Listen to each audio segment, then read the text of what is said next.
물건을 되찾는 일이 있다면 그 일도 그 사람에게는 귀한 일이 아닐 수 없습니다. 귀중한 물건일수록 더 그럴 것입니다.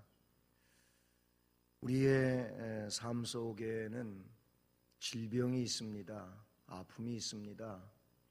그런데 이 아픔에서, 이 질병에서, 이 고질병에서 역시 치료받고 회복되어지는 일도 질병을 앓고 있는 그 사람에게 있어서는 생명을 얻는 일이고 아주 귀한 일이 아닐 수가 없습니다. 사람이 살아가는 데는 명예가 있습니다. 실추된 명예, 이 불명예스럽게 된 일들, 이 내용을 다시 회복시키는 일이 있다면, 회복받은 일이라면 역시 그 명예가 실추되고 그 명예를 잃어버렸다가 되찾은 자에게는 역시 다시 없는 기쁨이고 복된 일이 될 줄로 믿습니다. 우리가 살아가는 이런 일생 가운데 잃어버렸던 것 다시 되찾는 일만 보더라도 귀한 일입니다. 여러분, 우리는 인생을 삽니다. 이 인생은 죽음이라는 것에 이르게 되지요. 그런데 죽음은 일반적으로는 사람들이 끝으로 이야기하고 있지만은 성경은 이 죽음이 끝이 아니라 영원의 시작임을 말씀해 주고 있습니다. 이 죽음에서 부활하는 것은 영원히 귀한 일인 줄로 믿습니다. 오늘 우리는 우리 주님 예수 그리스도께서 사망 권세를 이기시고 생명의 부활로 일어나신 부활절을 맞이했습니다. 부활의 새벽을 맞이해서 귀한 자리에 나오신 여러분들에게 하나님의 은혜와 사랑과 이 생명의 역사가 충만하기를 주님의 이름으로 축복합니다. 우리 주님 예수 그리스도께서 하나님이시지 않습니까? 하나님 보좌 그 영광을 버리시고 우리 죄인들을 구원하시려고 이 땅에 오셨습니다. 오셔서는 우리가 겪어보지 못했던, 우리는 겪기 싫어하는 이런 온갖 고난과 수모와 멸시, 천대의 조롱을 당하셨습니다. 그런가 하면은 끝내 십자가에서 그 몸을 속죄 제물로 내어주셨습니다. 이것은 이사야 선지자의 예언과 같이 우리들의 모든 죄악과 허물을 사하시기 위하여 그 죄값을 담당하시기 위한 것이라고 말씀해 주셨습니다. 공생의 기간을 사시던 예수님께서 고난받으시기 전에 수차에 걸쳐서 인자가 많은 고난을 당한 후 제3일에 다시 살아나게 될 것을 말씀해 주십니다. 그것은 마태복음 16장 21절, 17장 23절, 20장 18절, 그리고 26장 2절에서 말씀해 주신 내용이죠. 그런데 예언이 있고 예수님이 친히 말씀해 주셨고 그랬음에도 불구하고 이 사실을 예수님의 제자들을 비롯해서 아무도 그 말을 이해하지 못했습니다. 저게 뭔 얘기인지 도대체 이해가 안 되었던 것입니다. 안식일이 지나고 슬픔에 잠겨있던 여인들 중에서 오늘 말씀에는 막달라 마리아, 야고보의 어머니 마리아와 그리고 살로메가 예수님의 시체에 향유를 발라드리려고 무덤을 향하여 가고 있었다는 기록이 나옵니다. 예수님의 시체에, 그 시신에, 그 흙으로 돌아가는 육체에 향유를 발라드리려고 무덤을 향하여 가고 있습니다. 그들은 가면서 걱정 근심이 많았습니다. 그 커다란 무덤문을 막고 있는 돌, 이 돌문을 우리의 힘으로 굴려서 열 수가 없는데 누가 그거를 좀 굴려서 열어줄까? 아니, 지금 그 무덤을 로마의 경비병들이 삼엄한 경비 속에 지키고 있는데 그 무덤을 열고 들어가기나 하겠나? 못 들어가게 할 텐데 하면서 이들은 걱정과 근심을 하면서 무덤을 가고 있습니다. 이런 내용들은 그 무덤 속에 예수님이 돌아가시고 그 육이 싸늘하게 그렇게 식어져 있는 그 상황을 지금 연상하고 있다는 얘기죠. 부활하신 것에 대하여는 꿈에도 생각을 못했다고 하는 그런 내용이 되는 것입니다. 그런데 걱정 근심 속에 무덤에 가까이 왔을 때 저들은 놀랄 일을 보게 되는 것입니다. 왜냐? 큰 지진이 나며 천사가 내려와 가지고 예수님의 무덤을 막았던 돌을 굴려내고 그 위에 떡하니 앉아 있는데 그 형상은 번개 같다고 했고 그 옷은 눈같이 휘어서 감히 바라볼 수 없는 광경이었습니다. 할렐루야. 이게 그들이 무덤에 가서 처음 목격한 일이었다는 사실이죠. 그런데 무덤을 지키고 있던 그런 경비병들은 이 사건 앞에 놀라가지고 죽은 사람같이 되어 있었다고 하였고 무덤을 찾아갔던 여인들도 무서워서 어찌할 줄을 모르고 있는데 그런데 천사가 말합니다. 그 무덤문 돌문 위에 앉아있는 번개 같은 형상을 지니고 눈같이 흰 옷을 입고 그래서 감히 바라볼 수 없는 이 천사들이 말을 합니다. 너희는 무서워하지 말라. 십자가에 못 박히신 예수를 너희가 찾는 줄을 내가 아노라. 그가 여기 계시지 않고 그가 말씀하시던 대로 살아나셨느니라 라고 천사들이 일러줍니다. 그래서 무덤을 찾아간 여인들은 더욱 놀라지 않을 수가 없는 것입니다. 그들은 계속 이어서 이야기합니다. 빨리 가서 그의 제자들에게 이르되 그가 죽은 자 가운데서 살아나셨고 너희보다 먼저 갈릴리로 가시나니 거기서 너희가 배우리라 하라. 보라, 내가 너희에게 일렀느니라 하고 천사들이 어떻게 해야 할 일까지 지시해 주고 있음을 보게 되는 것입니다. 그래서 이 여인들은 무덤을 떠나서 제자들에게로 가고 있는데 가는 도중에 예수님이 이들을 만나 주십니다. 부활하신 예수님, 그 예수님이 이들을 만나 주시는 내용이 9절과 10절에 기록이 되지 않습니까?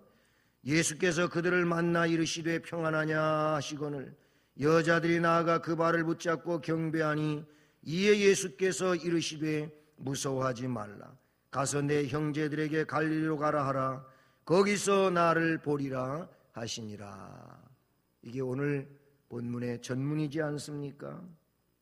예수님의 부활 소식은 슬픔이 변하여 기쁨이 되는 소식인 줄로 믿습니다. 예수님의 부활은 근심이 변하여 찬송이 되는 소식인 줄로 믿습니다. 예수님의 부활은 절망이 변하여 소망이 되는 소식인 줄로 믿습니다. 예수 그리스도의 부활의 소식은 고통이 변하여 즐거움이 되는 소식인 줄로 믿습니다. 예수 그리스도의 부활의 소식은 두려움이 변하여 평안을 얻는 소식이 되는 줄로 믿습니다. 이와 같이 예수님의 부활은 분명 기쁜 소식이 될 수밖에 없는 것입니다. 하나님의 위대하신 승리의 날 부활절입니다. 우리가 이런 부활의 은총 가운데 삶을 새롭게 만들어가는 생명의 역사가 부활의 생명을 지니고 있는 우리 안에서 일어나기를 주님의 이름으로 축복합니다. 부활은 죽음의 권세를 이긴 것임을 확신하시기를 주님의 이름으로 축복합니다. 다른 것에 대한 부활이 아니라 예수님 자신이 구세주로서 우리의 죄를 위하여 속죄함으로 십자가에 못 박혀 돌아가신 것, 죽은 겁니다. 죽은 것. 그 육이 이제 생명 안에 있지 못한 것을 말하고 있지 않습니까? 인간은 아담이 범죄한 이후로 누구나 죽음에 이르는, 즉 죄 때문에 죽음에 이르는 이런 존재가 되었습니다. 이 죽음 권세는 사탄에게 있어서, 어둠의 권세에 있어서 최고의 권세가 아닙니까? 그런데 예수님께서 죽음의 권세를 이기셨습니다. 부활하셨습니다. 생명으로 일어나셨습니다. 예수님은 나사로를 부활시키기 직전에 말씀해 주셨습니다. 요한복음 11장 25절과 26절에서 나는 부활이요 생명이니 나를 믿는 자는 죽어도 살아난다는 것. 물론 살아서 나를 믿는 자는 영생할 것을 그렇게 말씀을 해 주셨어요. 영원히 죽지 않는다는 것입니다. 할렐루야. 고린도전서 15장 52절 54절에도 이 부활에 관계하여 쭉 말씀을 해 주시면서 나팔 소리가 나매 죽은 자들이 썩지 아니할 것으로 다시 살아나고 우리도 변화되리라. 이 썩을 것이 썩지 아니함을 입고 이 죽을 것이 죽지 아니함을 입을 때에는 사망을 삼키고 이기리라고 기록된 말씀이 응하리라. 이루어진다는 것. 사망이 생명에게 삼켜진다고 하는 이 말씀을 말씀해 주셨습니다. 디모데후서 1장 10절에서도 이제는 우리 구주 그리스도 예수의 나타나심으로 말미암아 나타났으니 그 예수 그리스도는 사망을 패하시고 복음으로써 생명과 썩지 아니함을 나타내셨느니라. 아멘. 사망을 패하신 분이 예수 그리스도임을 말씀해 주셨습니다. 예수 그리스도께서 이처럼 부활하심으로써 사망 권세를 이기신 줄로 믿습니다. 죽음의 권세, 강력한 권세, 세상에서 최고의 권세가 죽음의 권세인데 이 죽음의 권세를 예수 그리스도께서 이기셨습니다. 또한 부활은 사탄의 권세를 이기신 겁니다. 할렐루야. 아담의 범죄하에 인간은 결국 사탄의 사슬에 묶이게 됩니다. 즉 아담이 사탄의 말을 들은 것은 사탄의 사슬에 묶이게 되는 그런 시작이 된 겁니다. 그래서 아담 안에서 생육하고 있는, 즉 보통 생육법으로 출생되는 모든 인간은 죄와 오염으로 전적 타락하고 부패된 그런 존재들이라고 우리는 성경을 통하여 믿고 있는 것이죠. 이렇게 전적으로 타락하고 부패되었다고 하는 것은 사탄의 사슬에 묶여 있는 거예요. 그게 사탄의 권세란 말입니다. 그런데 우리 주님 예수 그리스도께서 이 땅 위에 오신 이유가 무엇입니까? 바로 이 사탄의 권세를, 이 결박을 풀어주기 위하여 오신 줄로 믿습니다. 주님은 말씀하셨습니다.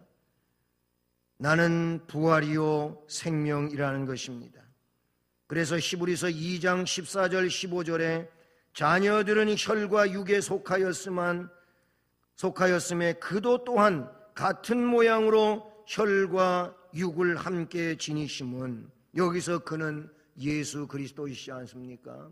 우리가 혈과 육에 속했기 때문에, 이런 사탄의 권세 아래 속했기 때문에 그분도 혈과 육에 속하였다. 왜 혈과 육에 속하였습니까?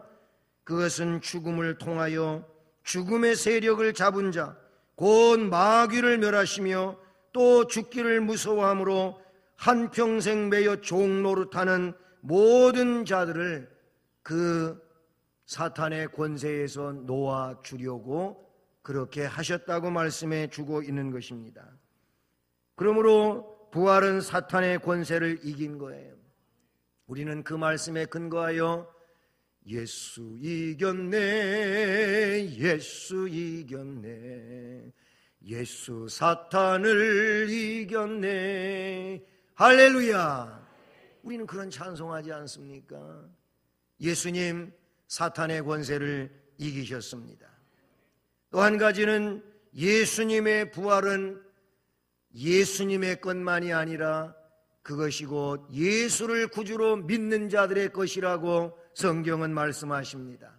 따라서 하시겠습니다. 예수님의 부활은 예수를 그리스도로 믿는 자의 것이다. 아멘. 예수님의 부활은 예수를 구세주로 믿는 자들의 것임을 성경은 말씀해 주고 있는데, 그것을 어떻게 표현하고 있느냐 하면은 예수 그리스도의 부활은 첫 열매, 첫 열매라는 겁니다. 이 첫 열매라고 하는 말은 구약에서 그 의미를 찾을 수가 있는데, 구약의 주님 우리 하나님은 그 백성들에게 너희들이 가나안 땅에 들어가서 농사를 지으며 살게 되면은 그때 첫 열매는 내 것이니까 내게 드려라 그랬어요. 이 첫 수확, 첫 열매, 여기에는 어떤 의미를 담고 있느냐 하면은 계속 수확되어지는 열매들의 대표성을 가지고 있다는 것이죠.